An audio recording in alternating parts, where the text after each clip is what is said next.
Nous commençons avec Philippiens chapitre 3 versets 12 à 15. 1, 2, 3, nous pouvons lire ensemble. Ce n'est pas que j'ai déjà remporté le prix ou que j'ai déjà atteint la perfection, mais je cours pour tâcher de le saisir, puisque moi aussi j'ai été saisi par Jésus-Christ.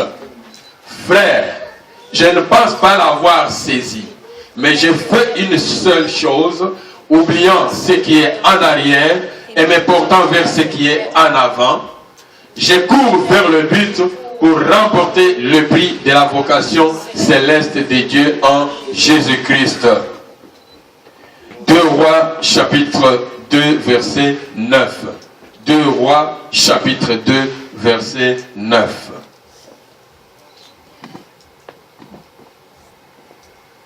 Un, deux, trois. Lorsqu'ils eurent passé, Élie dit à Élisée, demande ce que tu veux que je fasse pour toi avant que je sois enlevé d'avec toi. Élisée répondit, qu'il y ait sur moi, je te prie, une double portion de ton esprit. Nous allons relire la dernière phrase ensemble. Élie répondit, qu'il y ait sur moi, je te prie, une double portion de ton esprit. Tendre Père, ce matin, nous voulons entendre encore une fois de plus ta voix. Et nous prions qu'en ce moment, Seigneur, l'atmosphère autour de nous, qui est déjà favorable, puisse être encore plus favorable, pour que la communication entre ton serviteur et ton peuple ne puisse pas être perturbée par les parasites qui peuvent être autour de nous, car la Bible nous prévient que l'ennemi rôde autour de nous, cherchant qui dévorer. Et ce matin, Seigneur, je prie que toute autre voix se taise. Nous voulons entendre ta voix et ta voix seulement. Parle à mon cœur, parle au cœur de mon frère, parle au cœur de notre sœur en ce moment. Et même la personne qui écoutera, Seigneur, ce sermon après, qu'il soit touché, qu'il soit transformé et que sa vie change. Au nom de Jésus, nous avons ainsi prié. Et tout le peuple dit Amen. Est-ce que nous pouvons nous asseoir avec une bonne main d'acclamation? Une acclamation qui semble être un peu timide. Pendant qu'on était en train de faire la louange d'adoration ici, le temps de louange, il y a un chant qui venait à mon esprit. Je disais, et puis je n'avais même pas le titre, mais heureusement, le conducteur, l'Esprit de Dieu lui a donné de chanter ce chant-là. C'est le chant qu'il a chanté en dernière minute ici, que tout a changé dans ma vie. Et je voyais ce chant-là aussi une expression de ce message ici, viser l'excellence. Et je vais dire à quelqu'un ce matin, d'une manière prophétique, que viser l'excellence peut être pour toi passer du locataire au propriétaire. Amen. Et ce matin, prophétiquement, viser l'excellence peut être pour toi quitter maintenant d'être piéton et devenir maintenant conducteur de la voiture. Amen, amen. Et ce matin, je peux le dire encore que prophétiquement pour toi, ça peut être quitter l'état de chômage et tu deviens un employé. Amen. Avec un bon emploi. Et ce matin, je vais te dire encore que quelque chose change dans ta vie. Tu étais peut-être esclave du péché, mais aujourd'hui tu es libéré du péché. Et ce matin, je vais le dire encore que prophétiquement, ce matin, tu es venu en ce lieu avec une souffrance terrible, peut-être une maladie, une stérilité, je ne sais pas, un problème quelconque, mais ce matin, Dieu te dit qu'il doit changer ta situation. Mais il te pose seulement la question, qu'est-ce que tu veux que je fasse pour toi? Et ce matin, peut-être tu es resté pendant très longtemps, les dossiers au niveau de l'immigration, ça n'avançait pas. Mais ce matin, je vais te dire que prophétiquement, Dieu est en train de changer ta situation. Tu as été pauvre, mais Dieu te dit qu'aujourd'hui, déclare que je suis riche. Tu as été opprimé et aujourd'hui tu déclares que je ne suis plus opprimé, mais je suis maintenant un homme libre. Amen. Ce matin, je te dis que même si tu étais dans le divorce, toujours comme message prophétique pour toi, Dieu est en train de changer ta situation. Tu vas te remarier. Là où tu étais comme quelqu'un qui désespérait, maintenant sache bien qu'il y a l'espoir pour ta vie. Amen. Tu as été peut-être condamné, mais aujourd'hui, Dieu va t'acquitter. Amen. Amen, amen. Le texte que nous venons de lire, Philippiens chapitre 3, versets 12 à 15 et 2 Rois chapitre 2 à 9 nous montrent dans les déclarations de l'apôtre Paul. L'apôtre Paul, c'est une déclaration spirituelle qu'il est en train de faire ici. Il dit, ce n'est pas que j'ai déjà remporté le prix. C'est-à-dire qu'il voit un prix qui est devant lui. Il voit une couronne qui est devant lui.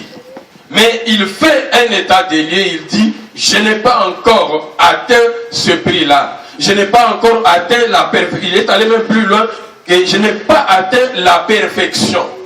Parce que nous avons défini autrefois que lorsque nous parlons de l'excellence, il y a aussi comme synonyme de l'excellence la perfection. Mais nous savons aussi que l'homme dans ce monde ici ne peut jamais atteindre la perfection, mais il peut quand même la désirer. Amen. Amen. Et c'est pourquoi l'excellence, nous devons la viser. Avant de vivre l'excellence, il faut la viser. Amen. Amen. Nous avons vu dimanche passé, nous devons vivre l'excellence. Mais il faut la désirer pour la vivre. Si on ne la désire pas, on ne peut pas la vivre. Si on ne désire même pas se marier, on restera toujours célibataire. Si on ne désire même pas devenir riche, on restera toujours pauvre. Mais il faut le désirer. Nous allons voir avec quelques cas précis comment certaines personnes qui ont désiré, qui ont voulu, et ils ont réellement vécu l'excellence dans leur vie. Mais il faut aussi nécessairement la viser. C'est la raison pour laquelle aujourd'hui nous allons parler comme thème viser l'excellence. Quelqu'un peut dire encore viser l'excellence? Viser l'excellence. Je vais vous citer deux citations des personnes qui ont attiré encore mon attention pendant que je préparais ce message. La première citation dit ceci: mieux vaut viser l'excellence et la rater plutôt que de viser la médiocrité et être sûr de l'atteindre. Amen. Amen. Cet homme fait une bonne déclaration. Il dit, mieux vaut viser l'excellence. Mieux vaut viser l'excellence et la rater plutôt que viser la médiocrité et être sûr de l'atteindre. En d'autres termes, ce qu'il est en train de dire est que si tu vises l'excellence, oui c'est bien, tu peux peut-être ne pas l'atteindre. Mais quand même, tu as pris une bonne solution. Tu as pris une bonne décision. Mais si tu vises la médiocrité, c'est sûr que tu vas toujours atteindre la médiocrité. La médiocrité, personne ne peut la manquer. Parce que c'est une descente. Donc tu vas toujours descendre encore plus bas. Et l'autre dit ceci. Il dit, la première citation vient de Francis Blanche, l'autre vient de Oscar Wilde. Il dit ceci: il faut toujours viser la lune. Car en cas d'échec, on atterrit dans les étoiles. Il faut toujours viser la lune, car en cas d'échec, on atterrit dans les étoiles. Qu'est-ce qu'il veut dire aussi dans sa réflexion? C'est que lorsque tu vises plus haut, il peut arriver que tu n'atteignes pas ce sommet-là, mais tu peux arriver quand même quelque part qui est acceptable. Quelqu'un peut dire acceptable. Donc ça, c'est très très important. Mais pourquoi nous devons viser l'excellence dans notre vie, dans notre organisation, dans notre communauté, dans notre famille? Pourquoi nous devons viser l'excellence? Il y a plusieurs raisons pour lesquelles nous devons viser l'excellence. Je cite quelques raisons ici. La première raison pour laquelle nous devons viser l'excellence, c'est pour la survie, c'est pour la pérennité. Si tu ne cherches pas à viser l'excellence, tu ne peux pas survivre. L'organisme humain, comme ton corps, comme mon corps, si on ne vise pas l'excellence, on ne peut pas atteindre, si on ne vise pas l'excellence, on risque même de perdre notre santé. C'est la raison pour laquelle chaque jour nous prenons tous les soins nécessaires. Quand il fait très froid, nous devons nous couvrir. Quand il fait très chaud, nous utilisons les climatiseurs, nous utilisons tous les moyens pour notre survie. Ça, c'est très très important. Le but pour lequel nous devons viser l'excellence, c'est pour notre survie, c'est pour la pérennité de notre organisme. Deuxième raison, c'est pour augmenter aussi notre potentiel. Si on ne vise pas l'excellence, on ne peut pas atteindre le potentiel. Quelqu'un qui est aujourd'hui un prédicateur, s'il ne vise pas l'excellence, il va rester toujours avec sa façon de prêcher, même si le monde a changé, même si les circonstances ont changé, il va rester toujours sur le même niveau, sans chercher à changer. Donc c'est très très important. Même dans notre prédication, même dans notre louange d'adoration, dans tout ce que nous faisons, nous devons toujours viser l'excellence. Amen. Viser l'excellence, c'est-à-dire que chercher toujours ce qui est meilleur. Et le but de ce message ce matin, c'est pour aider chacun de nous à chercher à améliorer sa condition, sa vie, sa situation, jour après jour. Quelqu'un peut dire jour après jour. Je n'attends pas une année, je n'attends pas des mois et des mois pour m'évaluer et savoir où est-ce que je suis, qu'est-ce que je vais faire maintenant. Mais ça doit se faire continuellement, ça doit se faire perpétuellement, ça doit se faire à tout moment. Ça c'est très très important, la raison pour laquelle nous devons viser l'excellence. Nous devons viser l'excellence, nous en tant qu'Église. Nous visons l'excellence en sorte que quelqu'un qui vient ici nous visiter, il entend la louange d'adoration, il dit je reviens encore. Amen. Quelqu'un qui vient nous visiter ici, il entend la prédication, il dit je reviens encore. Quelqu'un qui vient nous visiter ici, il regarde l'espace tel qu'il est, il dit je reviens encore. Amen. Mais s'il vient ici et le plafond tombe sur lui, demain il ne revient pas. Ça je suis certain. Amen. Non, il ne revient pas. S'il vient ici et puis il cherche à aller un peu de l'autre côté là-bas et puis il dit je ne reviendrai plus. Amen. Vous avez compris ce que je vais dire. Donc ça c'est très, très important. C'est aussi une raison pour laquelle nous devons viser l'excellence. Pourquoi nous devons viser l'excellence? Une autre raison. En tant que famille, en tant qu'église, en tant qu'organisme, vous savez qu'il y a la concurrence. Aujourd'hui, vous savez qu'il y a un phénomène aujourd'hui dans les églises, ici à Montréal, les transferts. Quelqu'un peut dire le transfert? Le transfert, c'est pas seulement à Montréal, partout dans le monde ça existe. Mais ici à Montréal, parce que je parle de Montréal parce que c'est ici où je suis. Le transfert. Transfert, c'est que je suis aujourd'hui ici à l'Assemblée Roger du Salut. 2 semaines après, je me retrouve, je suis à l'Arche de Dieu. Après 3 mois, je me retrouve, je suis tel endroit, tel endroit. Et puis vous allez voir des gens qui se régulent comme ça, des transferts. Et les transferts, c'est quoi le problème des transferts? C'est l'insatisfaction. Ils n'ont pas trouvé quelque chose qui est meilleur. Ils sont en train de chercher quelque chose qui est meilleur. Des fois, c'est ça. Ils sont en train de chercher quelque chose qui est meilleur. Si tu es arrivé là-bas, j'ai trouvé, il n'y a pas la délivrance. Tu vas aller chercher la délivrance. Amen.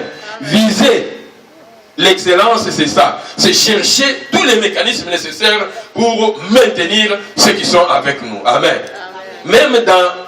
Vous entrez dans l'avion aujourd'hui, quand vous descendez, on vous donne un petit papier à remplir. Comment était notre service, comment, tout ça, ainsi de suite. Le but, c'est quoi? C'est parce qu'on sait qu'il y a la concurrence. Et comme il y a la concurrence, si je n'améliore pas la qualité de ce que je suis en train d'offrir à mes clients, demain, je vais les perdre. Amen. Amen. Amen, amen. Nous les voyons avec Vidéotron et Bell. Et d'autres compagnies, Fido et autres. Ils vous appellent là. Qu'est-ce qu'on vous offre? Qu'est-ce que vous avez? Oh, je suis avec Bell, mais qu'est-ce qu'il vous donne? Et vous lui dites tout ça, et puis il fait seulement le calcul. Il dit, bon, maintenant, moi, je vais t'ajouter ça. Il t'ajoute juste un petit ingrédient pour t'avoir. Qu'est-ce qu'il est en train de faire? Il cherche toujours à améliorer. Il cherche à changer la situation. Il faut viser l'excellence dans la vie. Amen. Donc, comme je disais tantôt, le but de ce message est de nous sensibiliser, de nous aider à comprendre l'importance de viser l'excellence jour après jour dans notre vie. Et je prie Dieu qu'à la fin de ce message, chacun de nous prenne cette résolution-là de se dire chaque jour, je dois viser l'excellence dans ma vie. L'excellence dans mon intercession, l'excellence dans ma prédication, l'excellence dans ma louange d'adoration, l'excellence dans ma façon de prier, l'excellence dans tous les domaines, l'excellence dans mes études. Je vais chercher l'excellence. Et je vais vous donner quelques petites illustrations par rapport à ce que ces 2 citations nous présentaient à peu près. Vous savez, quand on dit viser l'excellence, c'est viser toujours plus haut. Nous avons 2 étudiants qui sont à l'école, qui sont en train d'étudier. Et puis il y a un qui se dit, moi cette année ici, pour cet examen-là de physique, je vais avoir 20 sur 20. Ça, il a visé quoi? L'excellence. Mais il y a l'autre qui dit, moi pour cet examen, je vais avoir la note de passage. La note de passage, c'est 60%. L'autre dit, donc comme 12 sur 20. Et l'autre dit, moi je vais avoir 20 sur 20. L'autre dit, moi je vais avoir 12 sur 20 parce que je vais passer quand même. Je vais vous poser la question et je vais répondre parce que je sais que la réponse que je vais donner, c'est la réponse que vous avez aussi. Je suis certain que de ces deux étudiants, c'est lui qui a visé très haut, c'est lui qui a visé 100% des réussites. Il n'atteindra pas 100%, vous êtes d'accord avec moi? Il n'atteindra pas 100%. Mais il pourra avoir peut-être 80%. S'il n'a pas 80%, il peut avoir même 70%. Mais il passe les classes, il a son diplôme. Mais c'est lui qui a visé juste 60%. Il n'atteindra pas 60%. Il va atteindre peut-être 58%. Il n'a pas la note de passage pour ici au Canada. Il va atteindre peut-être 50%. Il croit qu'il a réussi, mais il n'a pas réussi. Il ne va pas avoir son diplôme. Parce qu'il a visé trop bas. Il s'est sous-estimé. Et je prie chacun de nous de viser très haut. Quelqu'un peut dire viser très haut. Il faut viser très haut. Il faut mettre la barre très haut. Quand vous mettez la barre très haut, vous êtes certain, si vous n'y arrivez pas, vous allez quand même arriver quelque part où c'est acceptable, où c'est bon. Avec des bonnes notes. Donc, je suis en train de dire à quelqu'un ce matin, comme disait un philosophe que vous connaissez bien, vous connaissez très bien, Socrate, il a dit ceci: l'excellence est un art que l'on atteint que par l'exercice constant. Quelqu'un peut dire l'exercice constant? L'exercice constant veut dire que chaque jour tu travailles. Tu ne te fatigues pas, tu ne laisses pas. Tu travailles, tu n'abandonnes pas. Tu travailles. Ça veut dire en d'autres termes action. Il continue, il dit, nous sommes ce que nous faisons de manière répétée. L'excellence n'est donc pas une action, mais une habitude. Donc nous sommes ce que nous faisons de manière répétée. Si, de manière répétée, nous avons pris la décision de prier, de prier, de prier, de prier, vous allez voir que si nous avions commencé avec 5 minutes de prière, nous pourrons arriver à 10 minutes de prière, nous pourrons arriver à 15 minutes de prière, nous pourrons arriver à 30 minutes de prière, nous pourrons arriver même à 1 heure de prière. Amen. Amen. Pourquoi? Parce qu'on a commencé d'abord par faire une courte durée, et maintenant ça devient une habitude qu'on ne peut plus perdre cela, mais une bonne habitude, parce qu'il y en a aussi qui excellent dans les mauvaises habitudes. Il commence avec un verre, et puis il s'en va avec 2 verres, 3 verres, 4 verres, 5 verres. Ça devient maintenant autre chose. Amen. Nous revenons au texte. Revenons au texte que nous avons lu. Je vais vous donner ce que j'ai intitulé ici comme les qualités ou les caractéristiques de la personne qui vise l'excellence. Mais je vais parler d'une seule caractéristique aujourd'hui. Les autres, je vais les développer dans les semaines qui vont suivre. Mais je vais vous les citer d'abord. La première caractéristique, c'est la conviction de son état de situation. Quelqu'un qui vise l'excellence ou qui veut viser l'excellence, la première qualité de cette personne, c'est la conviction de son état de situation. Il doit être convaincu de son état de situation. Il doit reconnaître qui je suis, qu'est-ce que je suis, qu'est-ce que je n'ai pas. Et si quelqu'un fait déjà son état des lieux, il fait déjà son état des situations, c'est quelqu'un qui peut être en mesure de viser l'excellence. Parce que si tu n'arrives pas à faire d'abord cet état-là des lieux, comment tu vas viser l'excellence? Parce que tu ne sais même pas qu'il y a une autre chose qui est plus importante ou qui est meilleure que ce que tu as maintenant. Ça, c'est une première qualité. Une autre qualité que je vais citer, tout simplement, c'est que la personne-là doit avoir l'espérance et la foi dans l'avenir. C'est quelqu'un qui va chercher l'excellence. C'est quelqu'un qui va viser l'excellence. Quelqu'un qui va viser l'excellence, c'est quelqu'un qui a aussi l'esprit de service. L'esprit de service, l'esprit de travail.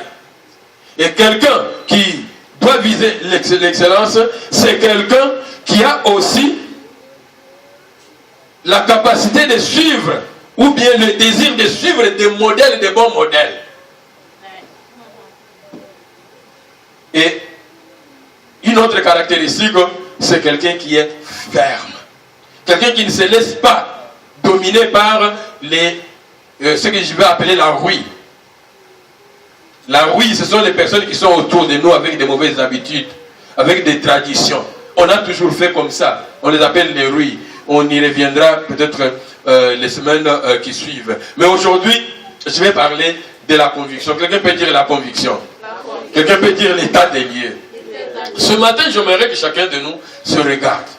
Dans tous les domaines de ma vie, dans tous les domaines de ta vie, quelle est ma condition aujourd'hui? Quel est mon état aujourd'hui? L'apôtre Paul, vous êtes d'accord avec moi que si aujourd'hui on nous pose la question, l'apôtre Paul, est-ce qu'il est au ciel ou bien il n'est pas au ciel? Par rapport à la question qu'on peut poser aussi, Judas est au ciel ou il n'est pas au ciel? Je crois que la réponse est très claire. Humainement parlant, nous allons dire, mais l'apôtre Paul quand même, qui peut dire le contraire. Mais imaginons-nous si l'apôtre Paul peut s'arrêter un jour dans sa vie et faire cette déclaration.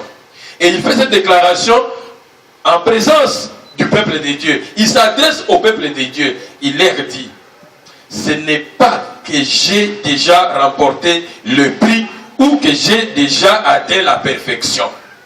Il fait une confession devant le peuple, devant les gens à qui il a amené au Seigneur. Il leur dit, je n'ai pas encore atteint la perfection. Je crois que ces gens-là, ils étaient assis, ils se disent, mais cet homme ici que nous admirons, avec tout ce qu'il est en train de faire, et il nous dit qu'il n'a même pas atteint le prix, il n'a même pas atteint la perfection, et il enchaîne et il dit, je cours pour tâcher de le saisir, de saisir ce prix-là. Il dit, je cours pour saisir ce prix-là.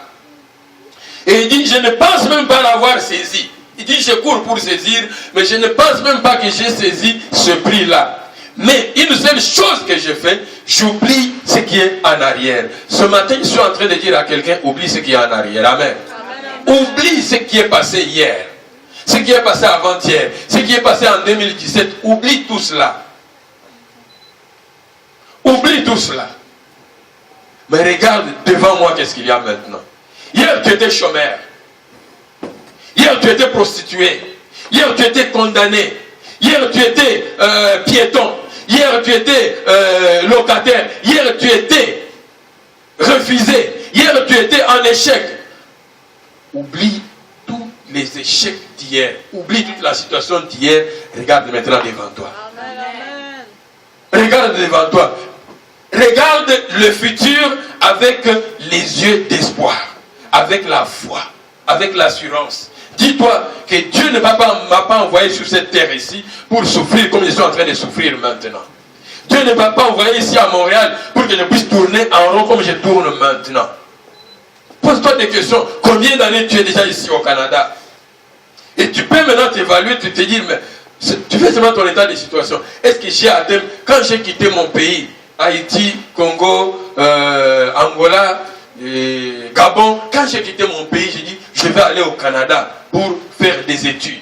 Et maintenant, je regarde ma situation, où je suis avec mes études. Je suis allé au Canada pour changer ma situation. Parce que la plupart d'entre nous ici, nous avons quitté nos pays pour venir ici changer notre situation. Mais nous pouvons nous poser la question, est-ce que ma situation a changé ou elle n'a pas changé? Et regardez, je dis non, dans ce domaine, ça n'a pas changé. Dans ce domaine, je n'ai pas atteint mes objectifs. Dans ce domaine, je n'ai pas atteint. Je dois viser ce qui est meilleur. Je dois viser l'excellence. Amen. 2018, Dieu nous a envoyé le message. Si vous décidez de m'obéir, vous mangerez les meilleurs produits du pays. Il faut viser les meilleurs produits du pays. Visez ce qui est meilleur. Visez ce qui est de qualité. Parce que si vous manquez ce qui est de qualité supérieure, vous pouvez avoir quand même un peu la qualité un peu moyenne. Si vous visez quelque chose de marque très très importante, bon, si vous la manquez, vous pouvez avoir encore peut-être quelque chose qui est un peu à la moyenne. Même si c'est fabriqué en Chine, mais quand même le tissu là c'est le bon tissu. Amen. Oui, tu peux manquer ce qui est fabriqué en Italie, mais tu portes quand même ce qui est fabriqué en Chine. Mais tu avais d'abord commencé par ce qui est en Italie. Il faut viser l'excellence. Vous savez, quand notre frère Obama visait l'excellence, lui il visait la présidence. Il y a un moment où on lui a fait une proposition. Hillary Clinton lui dit, tu n'as pas encore d'expérience, tu es encore trop jeune, moi j'ai l'expérience. Je peux t'avoir comme mon vice-président. Et comme mon vice-président, tu vas apprendre beaucoup de choses. Mais lui, il a visé quoi? L'excellence. Il a visé le top. Il a dit, je ne veux pas la vice-présidence, mais je vais être président. Amen. Amen. Et la personne qui lui proposait qu'il soit son vice-président, cette personne-là est devenue un de ses ministres. Il était devenu chargé des affaires étrangère. Et lui, il est assis sur le trône de la présidence. Amen. Amen. Il faut viser l'excellence. Il faut viser ce qu'il y a de meilleur. Il faut avoir une grande vision. Quelqu'un peut dire une grande vision? Il faut avoir une grande vision. Parce que si tu as une grande vision, l'échec de quelqu'un qui a une grande vision, ça va être une petite vision. Mais l'échec de celui qui a une petite vision, c'est même non-réalisation. Absolument rien. Et nous allons regarder dans les Saintes Écritures. J'ai pris seulement quelques cas ici, parce que je ne vais pas être très long aujourd'hui avec vous. Je vais être très court. Mais j'ai pris dans le texte ici quelques cas des personnes qui ont visé l'excellence dans leur vie. Le premier cas, c'est le cas de Élisée. Élisée, la Bible dit que Élisée, Dieu envoie Élie pour préparer quelqu'un qui va le succéder. Parce que Élie, à un certain moment, au lieu de viser encore plus l'excellence, quelqu'un qui avait excellé dans son ministère, mais à un certain moment, il s'est découragé et il a visé maintenant la mort. Il a visé la mort, il a visé la fin de son ministère. Et Dieu lui dit, bon, comme tu as visé la fin de ton ministère, alors que moi j'avais encore besoin de toi, mais voici ce que je vais faire. Il lui donne encore un temps, il lui donne encore un peu de force. Il dit, mais va maintenant oindre la personne qui va te remplacer, tu vas préparer quelqu'un. Et j'aime beaucoup la réponse de Élisée par rapport à la question qu'on lui a posée. Il était déjà roi. Élie avait déjà prié sur lui. Et il savait déjà, même tous les autres savaient bien que c'est quand Élie va partir, c'est Élisée qui va le remplacer. Les autres prophètes le savaient aussi. Mais il arrive maintenant les derniers moments. Quelqu'un peut dire les derniers moments? Les derniers moments, il y a des gens qui sont autour d'Élisée qui lui disent, tu sais qu'aujourd'hui on va enlever ton maître là. En d'autres termes, il veulent te dire, mais va maintenant déjà commencer à te préparer, arrange maintenant les livres, arrange maintenant l'espace, c'est toi maintenant qui le remplace, vas-y. Mais lui il dit non, si je vais seulement comme ça, bien, je suis sûr, je suis déjà loin, mais je vois qu'il y a quelque chose que je dois poser. Il regarde maintenant quelque chose de plus important. La chose la plus importante que je dois chercher maintenant, c'est quoi? On lui dit, bon, Élie lui dit, bon, reste ici parce que tu sais que je vais être enlevé. Il lui dit, moi, je vais aller avec toi jusqu'au moment où on va t'enlever. Ils ont marché, ils ont marché, ils ont marché, ils ont marché. Élie voit que cet homme est déterminé. Quelqu'un peut dire déterminé? Déterminé. Élie voit que cet homme est déterminé. Alors, il s'arrête à un certain moment. Nous allons lire, parce que j'aimerais vraiment l'entendre comme c'est écrit. Lorsqu'ils eurent passé, donc ils ont traversé le Jourdain. Lorsqu'ils eurent passé, Élie dit à Élisée, que voudrais-tu que je fasse pour toi?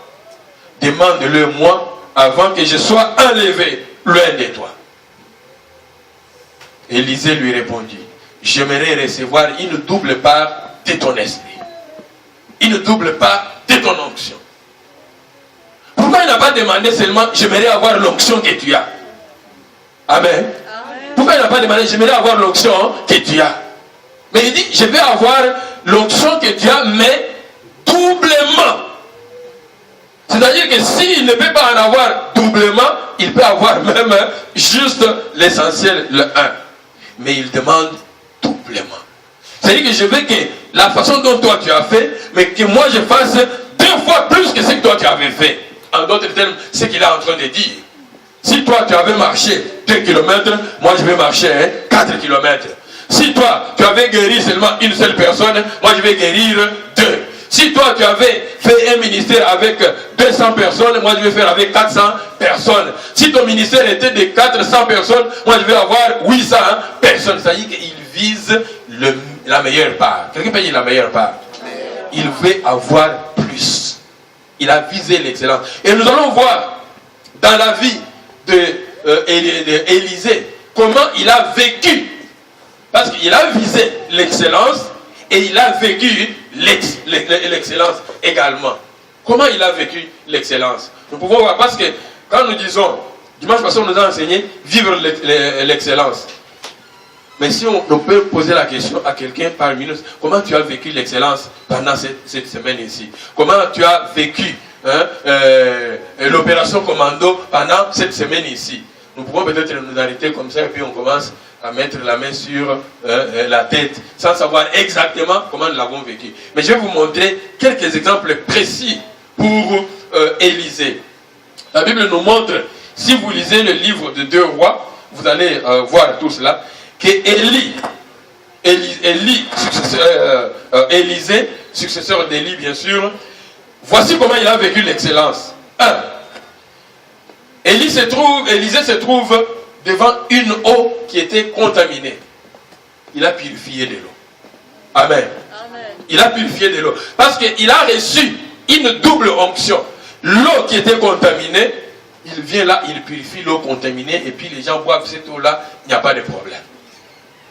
Il a même purifié une nourriture contaminée. On vient avec une nourriture, l'eau, qu'est-ce qu'il a fait? On lui dit, bon, l'eau qui est là-bas, là, l'eau n'est pas bonne, amenez-moi un peu de sel. On lui donne du sel, il met là-bas, buvez de l'eau, les gens boivent de l'eau, tout va très bien. C'est ça, vivre l'excellence. Et la nourriture, on vient, quelqu'un qui est allé prendre les fruits, on prépare, et puis on lui dit, hey, c'est trop amer, hey, il y a la mort dans la marmite. Il dit, bon, venez avec. Et puis il vient, il prend seulement un petit morceau de bois, il met là-dedans, les choses changent, on mange, personne ne meurt. Ça, c'est Élisée qui est en train de vivre l'excellence. Il trouve des jeunes gens qui sont en train de se moquer de lui, l'injurier, parce qu'il se moquait de lui à cause de sa calvitie. Ça, c'est juste après, quand il s'est séparé d'Élie, il a déjà reçu l'onction, il vient, les gens, il lance la malédiction tombe sur tous ces jeunes-là qui étaient en train de se moquer de lui. Jeunes gens, ne vous moquez jamais des vieillards. Amen.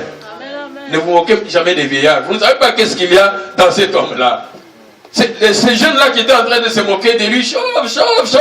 Ils ne savaient pas qu'est-ce qui était dans lui. Ils croyaient que c'était l'homme qu'ils avaient connu il y a des moments, mais l'homme qui était devant eux, ce n'était plus la même personne, était une personne revêtue d'une double onction. Revêtue d'une double onction, cet homme-là va lancer une malédiction sur ces jeunes-là. Ils étaient tous maudits. Et nous voyons que c'est toujours Élisée qui va aider Israël à vaincre les Moabites, parce qu'il était capable d'aller connaître les secrets de leur armée pour venir livrer ce secret-là à Israël, pour qu'Israël prenne des dispositions et qu'il gagne le combat. Ça, c'est vivre l'excellence. Amen. C'est vivre l'excellence. Et nous voyons encore, toujours Élisée, qu'est-ce qu'il a réalisé? Le fils de la Sunamite, même d'abord la Sunamite, pendant qu'elle vivait dans la stérilité, Élisée dit à Géasi, qu'est-ce que nous pouvons faire pour cette femme ici? Et Géasi donne d'abord la première réflexion, donc on peut dire au roi, tout ça parlait en bien à lui. On dit ça à la femme dit non, j'ai pas besoin de ça. C'est eux aussi qui a compris aussi l'excellence. Il dit je n'ai pas besoin de ça, je suis dans mon pays, je suis bien. Mais Élisée va dire, maintenant on va donner encore quelque chose qui est meilleur. Il a prophétisé pour cette femme-là, la femme a eu l'enfant, et même quand l'enfant est mort, c'est toujours Élisée qui va faire une prière et cet enfant va revenir à la vie. Amen. Quelqu'un qui a visé l'excellence, il a vécu l'excellence. Je veux que ce matin, tu vises l'excellence et que tu vives l'excellence. Dis en toi maintenant, je vise l'excellence et je vis l'excellence. Tu ne le dis pas avec conviction, on dirait que tu ne le veux pas. Élisée, la Bible nous montre, quand il est parti avec les fils des prophètes au Jourdain pour couper le bois et préparer la maison d'habitation, le lieu où ils devraient faire leur classe, il y a la hache de quelqu'un qui est tombé dans l'eau. Le principe d'Archimède a changé ce jour-là. Le corps solide qui était tombé dans l'eau a dû survoler, a dû surnager sur l'eau grâce à cet homme ici qui avait visé l'excellence, qui avait visé la double onction. Amen. La hache qui était en dessous de l'eau est remontée. Et la Bible nous montre même que Élisée, qui est déjà mort, parce qu'il avait une double onction qui veut agir même après ta mort. Amen. Amen. Si tu vises l'excellence, même quand tu seras mort, tu ne seras pas vraiment mort. Parce que tu vas toujours vivre encore. Tu vas faire encore des choses, même tu es déjà mort. On parle de toi. Aujourd'hui, nous parlons de beaucoup de personnes qui ne sont plus là, mais ils ont laissé des théories, ils ont laissé des principes, et on parle de ces principes-là. La Bible nous informe ici qu'Élisée, mort déjà, son cadavre, quand on va aller pour l'enterrer, il y a un autre cadavre qui est revenu à la vie. Amen. Amen. Un cadavre qui revient à la vie grâce à un autre cadavre. Quelqu'un qui est déjà mort. Pourquoi? Parce qu'il avait visé il avait visé l'excellence. Est-ce que toi tu vises l'excellence dans ta vie? Est-ce que tu es content de ta condition où tu es maintenant? Et je peux te dire, mon frère, ma soeur, la condition où tu es maintenant, elle est bonne, mais vise encore plus. Amen. Amen. Vise encore plus. Même si en classe, tu as toujours réussi, tu as 90%, mais vise encore 99%.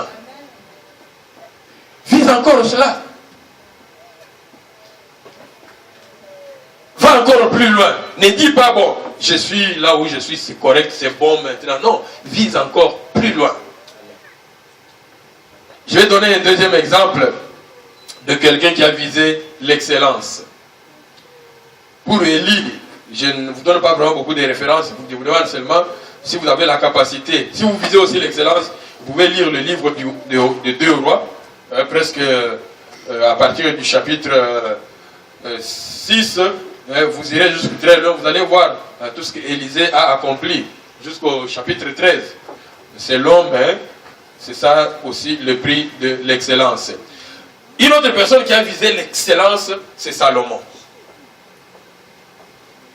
On a posé la question à Salomon, successeur de David. Dieu va lui poser la question. Demande-moi ce que ton cœur désire et je vais te le donner. Mais cet homme, il a visé l'excellence. Mais qu'est-ce qui l'a poussé à viser l'excellence? Il a fait son état des lieux. Il a fait son état des lieux. Il s'est dit, je suis encore jeune. Je suis encore un enfant. Je n'ai aucune expérience pour conduire ce peuple. Et il a visé l'excellence. Et je crois que c'était encore la même chose avec Élisée. Élisée s'est dit, à peine quelques années que je suis avec cet homme et maintenant il va partir. Comment je vais vraiment m'en sortir? Et puis devant tous ces rois ici, devant ce peuple ici. Il s'est dit non, il faut que je vise l'excellence. Il a visé l'excellence. Salomon, quand Dieu lui demande ce que ton cœur désire, je vais te le donner. Il a visé la sagesse. La sagesse, c'est une chose plus excellente que toute autre chose. Il a visé l'excellence. Et nous allons voir comment il a vécu l'excellence, parce qu'il l'a désiré. Il a désiré l'excellence et il l'a réellement vécu. Vous connaissez les réalisations de Salomon. J'ai regardé quelques ouvrages. Première réalisation, la sagesse qu'il avait lui a permis de rendre justice devant les deux prostituées qui se disputaient un enfant. De manière que même les gens qui étaient autour, personne ne pouvait s'imaginer avec une telle sagesse pour résoudre cette équation-là. Il a visé l'excellence de la sagesse. Et la Bible nous dit que Salomon a écrit 3000 proverbes. Salomon a composé 1500 chants. Amen. Amen. Viser l'excellence, et là, ce n'est pas que tu as fait un album et puis tu dis, bon, c'est fini. Non, viser l'excellence, hein, tu as fait un chant aujourd'hui, demain, je vais faire un autre chant, demain, je vais faire encore un autre chant. C'est pourquoi vous voyez aujourd'hui, les gens comme des Céline Dion, tout ça, ils continuent toujours à composer, ils continuent toujours à composer. Le but, c'est quoi? C'est de viser l'excellence, de maintenir sa position et de rester toujours d'actualité. Amen. Ce n'est pas tu dis, oh, moi j'ai déjà fait mon album, c'est fini. Non. Tu peux en faire encore 2, tu peux en faire encore 3, tu peux en faire encore 4. Aussi longtemps que tu as encore les capacités, il faut viser plus loin. Salomon a écrit près de 1005 chants. C'est Salomon qui a construit le temple de Jérusalem. C'est Salomon qui a, quand il a fait l'ornement, quand il a équipé le temple de Jérusalem, ce qui était à l'intérieur, si vous entrez là-bas, vous voyez vraiment la qualité, vous voyez l'excellence. Ce matin, toi et moi, est-ce que nous visons l'excellence dans notre vie? Et la Bible dit ceci, dans 1 Roi chapitre 10 verset 23, le roi Salomon fut plus grand que tous les rois de la terre par les richesses et par la sagesse. Qu'est-ce qu'il avait visé? Il avait visé la sagesse. Mais ici, on nous dit, il fut plus grand, non pas seulement par la sagesse, mais par la sagesse et aussi par les richesses. Quand tu vises l'excellence avec Dieu, il va te donner encore plus. Yes. Amen. Amen. Nous devons viser l'excellence. Ce matin, je vais faire ce que j'ai appelé ici une conclusion partielle, parce que j'ai abordé seulement un point, nous allons aborder d'autres points les dimanches qui vont suivre. Ma prière est que chacun de nous s'arrête, qu'il regarde sa condition, la condition spirituelle. Quelle est ma condition spirituelle aujourd'hui? Quelle est ma condition, quelle est ma santé physique aujourd'hui? Et que chacun de nous se pose les questions du genre. Quels sont les dons que Dieu a mis en moi, que je n'ai pas encore développé, que je n'ai pas encore mis au service du peuple de Dieu? Quels sont les talents que Dieu a encore mis en moi, que je n'ai pas encore utilisés? Parce que Dieu veut que tu excelles dans tous les domaines de ta vie. Dieu veut que tu excelles dans tous les domaines de ta vie ce matin. Et il n'y a pas un domaine de ta vie que Dieu veut que ce domaine-là soit chancelant. Il veut que tu excelles en tout et pour tout. Dans la foi, tu dois exceller. Dans la générosité, tu dois exceller. Dans la participation au culte, tu dois exceller. Dans la prière matinale, tu dois exceller. Dans la méditation matinale, tu dois exceller. Au travail, tu dois exceller. Dieu veut que tu excelles dans tous les domaines de ta vie. Rien ne peut t'empêcher. La seule chose qui va t'empêcher, c'est toi-même. La seule personne qui t'empêche, c'est toi-même. Faire un état des lieux, c'est un exercice qui demande de courage. Quelqu'un peut dire de courage. C'est un exercice qui demande de courage. Et qui demande aussi d'honnêteté. Et je vais dire à quelqu'un ce matin que tu peux tromper tout le monde, mais tu ne te tromperas jamais toi-même. Amen. Tu peux te rencontrer avec les gens. Comment ça va? Oh, ça va très bien. Ça va très bien. Quelqu'un entend que ça va très bien. Mais toi-même, à l'intérieur, tu sais que ça ne va pas très bien. Le compte en banque, c'est -3. Mais tu dis que ça va très bien. Non, ça ne va pas bien.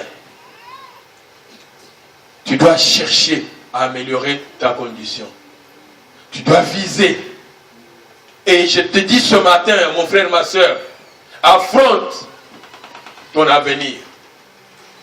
Affronte ton avenir. Avec espoir. Mets-toi les défis devant toi. Ne dis pas que c'est difficile. Il n'y a rien de facile dans le monde. Tout est difficile. Mais si tu veux, tu peux. Il faut seulement avoir la volonté. Il faut avoir le désir. Tu dis, je vais changer. Je vais maintenant avoir mon permis de conduire. Tu peux aller, tu échoues. Moi, j'ai échoué l'examen de conduite ici 3 ou 4 fois. J'ai échoué 4 fois. Mais j'ai persévéré. Et j'ai eu mon permis. Amen. Non, je ne vous cache pas. J'ai échoué 4 fois. Je suis allé à l'Angélier, KO. Je retourne encore l'Angélier, KO. On me dit, si tu vas là-bas, Henri Bourassa, c'est pire. J'ai dit, ou quoi, qu'est-ce que je vais faire maintenant? Je suis allé où? À Longueuil. Amen. Je suis allé à Longueuil. J'arrive à Longueuil, paf, c'est passé. Mais si je m'étais découragé, je resterais comme ça, il faut toujours que quelqu'un soit à côté de moi. Il faut viser. Amen. Viser, il faut chercher. Il faut aller plus loin. Ce matin, je t'en supplie, mon frère, ma soeur, regarde seulement ta condition. Parce qu'il n'y a personne qui te connaît mieux que toi-même. Ton pasteur ne te connaît pas mieux que toi-même. Ton frère ne te connaît pas mieux que toi-même. Tu te connais toi-même. Et tu te connais très bien. La souffrance que tu as est dans ton cœur. Tu le sais. Mais désire maintenant sortir de cette souffrance-là. Ça, c'est ma conclusion. Et seulement ce désir-là de sortir. Une fois que tu as d'abord la conviction que l'état dans lequel je me trouve n'est pas un bon état, ce n'est pas ça que Dieu fait pour moi. Et je veux maintenant chercher. C'est un exercice que tu dois faire. Il y a du travail à faire. Je vais améliorer. Et ce que je suis en train de vous dire là, ce n'est pas la manne qui va tomber du ciel. Amen. Ce n'est pas la manne qui va tomber du ciel. Tu dois faire des efforts. Tu dois travailler. Et comme je viens de dire ici, Salomon a fait ce qu'il a fait. Élisée a fait ce qu'il a fait. Il y en a beaucoup d'autres. On peut parler de Gédéon. Mais tous ces gens-là, ils ont désiré l'excellence. Ils ont visé l'excellence. Et ils ont travaillé pour vivre l'excellence. Et je te demande ce matin, Dieu te demande ce matin, à travers ma bouche, que tu puisses viser l'excellence et que tu puisses vivre l'excellence dans ta vie. Nous allons nous tenir debout.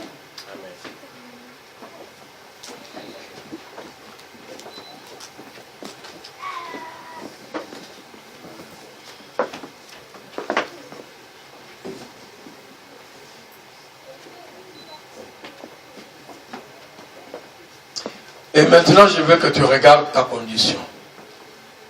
Par rapport à ta santé physique, ta santé spirituelle. Regarde ta condition par rapport à ton état social, à ton état matrimonial. Regarde ta situation et demande à Dieu. Ce matin, Dieu a une question pour toi. Demande-moi ce que tu désires. Demande-moi ce que ton cœur désire. Je te le donnerai.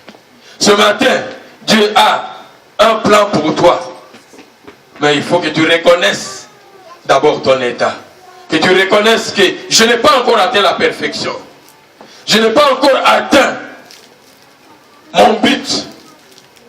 Mais je suis en train de courir. Je suis en train de chercher. Là où j'avais fait juste 10 km maintenant, je vais aller au-delà des 10 km. Et fais seulement une courte prière. Fais seulement une courte prière ce matin. Et Dieu, qui entend ta prière, il va exaucer aussi ta prière. Élève ta voix là-haut, Dieu, maintenant.